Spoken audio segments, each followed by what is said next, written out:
teman-teman, minimal teman-teman yang mendengar di Zoom ini, punya pilihan lah ya, punya pilihan minimal ya kalau nggak A, B, tapi kita yakini pilihannya itu adalah benar-benar nasionalis dan anti khilafah. Itu mungkin beberapa catatan dari saya. Terima kasih, Tuhan memberkati. Selamat malam. Boleh Ya. komentar? Ya, silakan Pak Kacamada. Jadi maksud saya kalau nggak di mute ya, ini mengenai prosedur aja, ini usul juga. Kalau nggak di mute, bisa kayak begini, bisa saling Ya. memberi masukan. Mungkin pakai pembahas aja Pak. Nanti kita tentukan aja. Nanti saya grup, kalau bisa bikin grup, nanti kita bikin grup aja Pak. Kita bikin grup supaya ada grup pembahas. Jadinya bisa saling silang begini, enak. Ya, kalau jadi gitu. Jadi ada dialog. Karena paling enak tuh diskusi kalau ada dialog gitu, bukan hanya Pak Paul dengan yang bertanya. Gitu. Iya. Jadi saya mau komentari juga Pak. Kalau bisa dialog kan ramai Pak, seru. Ya asal tertib kan jadi enak. Ya. Baru nanti kalau ada yang ganggu ya tinggal di-kick aja. Ya. Jadi mengomentari, sebenarnya banyak yang bisa dikomentari dari Jakarta City Hall ya.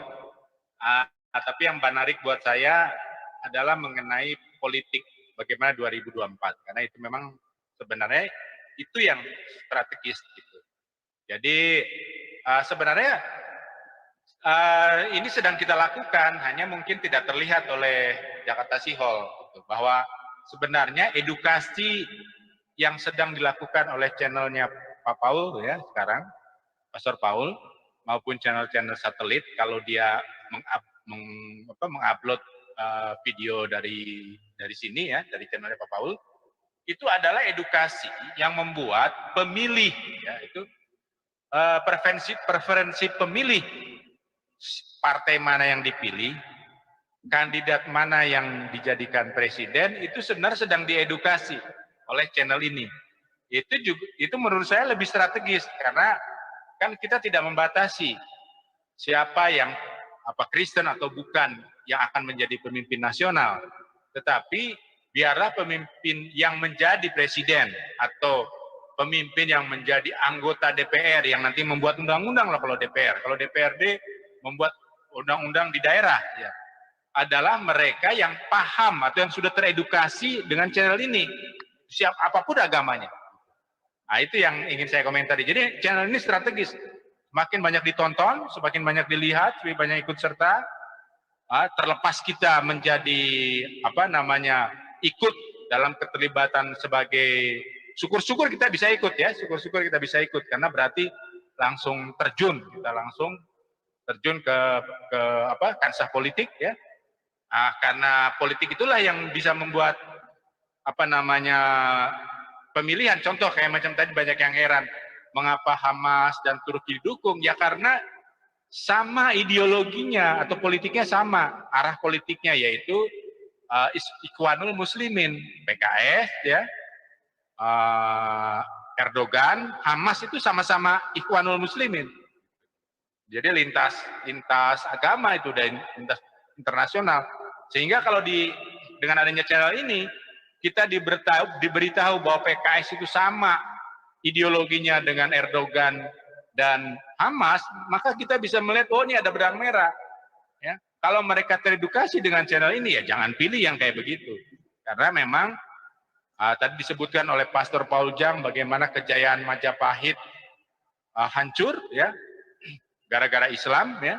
Maka sebenarnya kalau dibikin sederhana ya Islam abangan itulah ya yang akan membuat Indonesia itu kembali kepada kejayaan Majapahit ya. Kita tidak membutuhkan Islamnya Ikhwanul Muslimin atau Islamnya Nusantara yang bermuka dua ya, yang di depan kelihatan seperti pemimpinnya kelihatan seperti nasionalis, di bawah itu anggota-anggotanya tetap radikal sama dengan FPI gitu.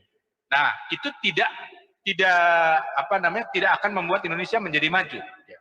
Karena kan bagaimana suatu bangsa yang terkotak-kotak seperti itu bekerja sama akan sulit.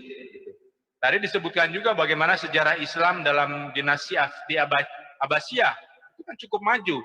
Itu karena di sana mereka begitu, jadi banyak ininya tuh yang ngurus administrasinya ada orang Yahudi, ada orang Kristen, itu di dinasti Abbasiyah gitu. Jadi memang suatu negara ya harus menggunakan semua potensinya. Kalau dikotak-kotakan dengan kafir dengan tidak kafir, ya, nah itu repot karena di Kristen pun Muslim dianggap kafir oleh kita. Benar. Jadi itu suatu istilah-istilah yang menyesatkan, yang jangan-jangan itu yang ingin Indonesia hancur. Gitu. Kalau ingin Indonesia maju dan kembali kepada kerajaan era kejayaan Majapahit, ya ideologi Ikhwanul Muslimin, ideologi sebenarnya yang tadi itu Islam saya sendiri sempat terkecoh dengan Islam Nusantara. Tapi setelah melihat penjelasan Pak Paul, agak masuk akal nih logikanya. Nah, makin lama makin jelas. Ada mungkin nanti ada yang bermuka dua gitu di Indonesia, yang bermain dua kaki gitu. Wah ini harus bahaya itu yang bermain dua kaki gitu kan. Seperti Wapres kita sekarang kelihatan bermain dua kaki gitu. Ya, itu saja mungkin komentarnya. Terima kasih. Ya, saya setuju gitu ya. Betul.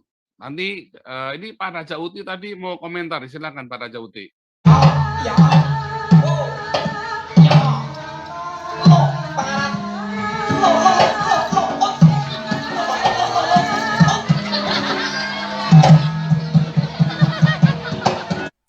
Hai Sobat Nusantara, salam kenal di channel baru saya. Bantu like and subscribe ya. Makasih.